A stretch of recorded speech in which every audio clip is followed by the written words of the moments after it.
disheveled at the end of this today's work, because it was raining all day, right? But it wasn't heavy. It wasn't terrible. He wants to hang out with me. He likes the rain too, apparently. As soon as I got home, he begged to go out on the balcony, even though it was raining, and now his entire coat is wet.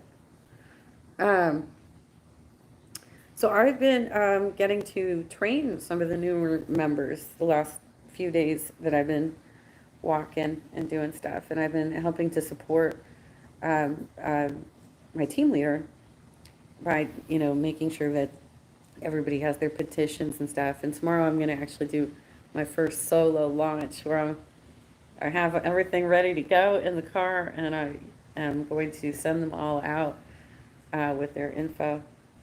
We had a lovely new walker today who did the same turf with me, and I walked with her for a while. We did a few houses. We meet so many interesting people. Um, we didn't really have any hostile people today. We we did have, I did have quite a few more COVID houses. Not only people who said they were sick, but also people who said they're just too scared to open the door because of Omicron. Uh, but there were a couple different houses that were very democratic that spent a lot of time talking to us. The first one, it was a fella and his daughter, and his daughter's a doctor. And we just started diving into the history of Laguna and the neighboring cities, how they all have developed up so quickly over the last few decades. And he was talking about how when his family bought that home in the early, I think he said it was 1962, right? It's a family house. He grew up in it. He said there was nothing, nothing down there. Um, Mission Viejo didn't exist yet. Irvine existed, I think. But pretty much there was nothing. And it's developed up so fast. I think the only thing down there was they built the Ziggurat fairly soon after his family bought that house. And then that was the only thing for the Ziggurat is a government building now, but it was initially supposed to be, I think it was initially supposed to be like either Unisys or Northrop Grumman, probably because of its proximity to the El Toro Marine Base, which is now, it was decommissioned in the 90s, and now that's the Great Park. But the El Toro Marine Base was located fairly close by, and from what I remember, the Ziggurat was initially built for one of those companies so that they could bring IT jobs down to South Orange County. But I don't think the company ever used it. And so they ended up using it as a federal building instead. So that's where like census records get stored. That's where the Social Security Administration for the area, if you need to get a Social Security card, that's where you go. I'm not sure what else is in that building, but it was also built as a pyramid, basically, with like, I don't think it has any windows, or I don't think it has any windows. So it was also like a bomb shelter. It was built like a bomb shelter. They did this with Saddleback College too, because Saddleback College was built after one of those big events, was it Kent State maybe or something? It was one of them, and so they were afraid of like riots or something. So they built the library in the same way as what they did with the Ziggurat. The library at Saddleback College has no windows, and so it can be totally locked down. It can be totally locked down. My military brat friends used to brag that if anything ever happens, they get to go to shelter. They would get to go to shelter. The rest of us would just be on our own. Um, so he had a lot of interesting stories to tell us. And then I also had another very deeply Democrat house.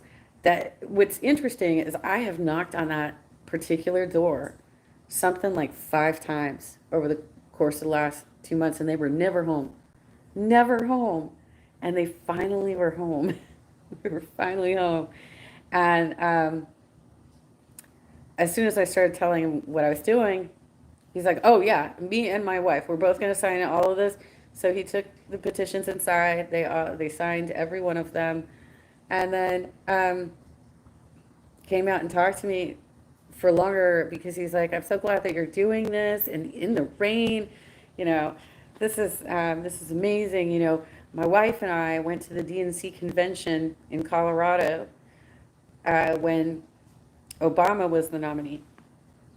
And we used to participate in the Laguna Beach Demo Club. And I said, "Oh my gosh, we probably know a lot of the same people. We probably know people."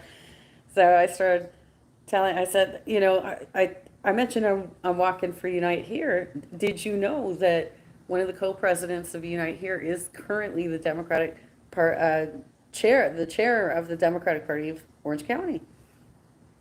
He wanted to keep me there. He's like, "Oh, I wish you could talk to my wife right now. She would love this." He wanted to hear stories. He wanted to swap information.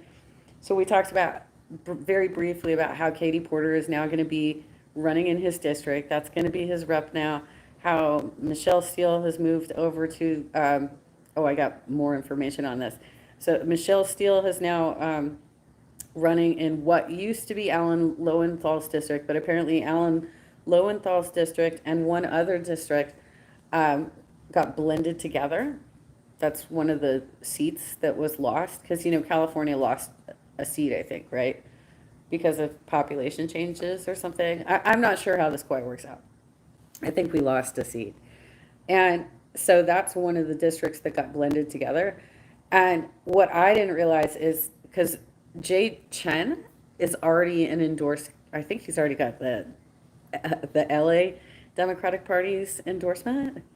I think he already has it. And I'm fairly confident that even though Orange County, I don't think, has made an official endorsement, they've already been supporting his candidacy for quite some time. So Jay Chen, as far as I know, is going to be the Democratic candidate in the same district where Michelle Steele wants to run. So the only way Harley still is running is if he tries to run in Katie Porter's former district, which would be a lofty goal because it's plus 11 Republican. It's going to be really hard to get his billionaire buddies to donate to his campaign if it's an 11 plus point district. That's not a very good investment, right? So I don't know, maybe he'll do it. Maybe he'll do it. But he's certainly not going to be challenging Michelle Steele again if Jay Chen is running in that district because he's a stronger candidate, and it takes away the whole problem that we had with Harley's messaging about I prevented federal money from going to China, which came across as racist because his opponent is Asian, right? Now you got an Asian woman running against an Asian man. That works way better. And that's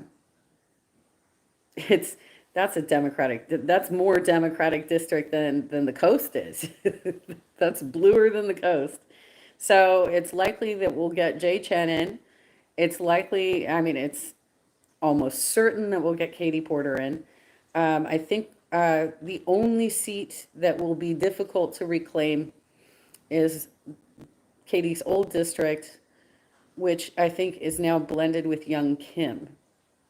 So I think Young Kim is in that district now, right? So people have jumped around to different districts. I did check, you know, we had this conversation at the door. We had this conversation at the door. Such a charming man to talk, you know, to spend some time talking about all these things. So it was a little wet today, but I had some great conversations, and I have fun training people. I enjoy imparting my local knowledge, like of you know, I grew up in this area. I have fun having these conversations, and um, so yeah, we're close. We're close. We're close to being wrapping this up. We're close to getting all the signatures we need to get these things on the ballot. We're excited about it.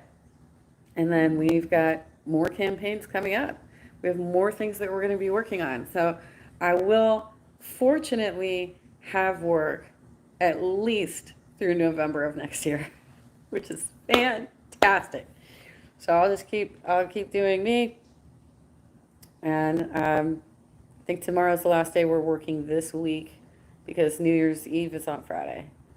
So there you go. That's your field update today. I didn't take any pictures in the field. I was a little too, it's too wet. It was beautiful before it started really raining, but it's too wet. It's hard to maneuver when you're in a parka. Hard to get in and out of your pockets, and trying to keep my phone dry.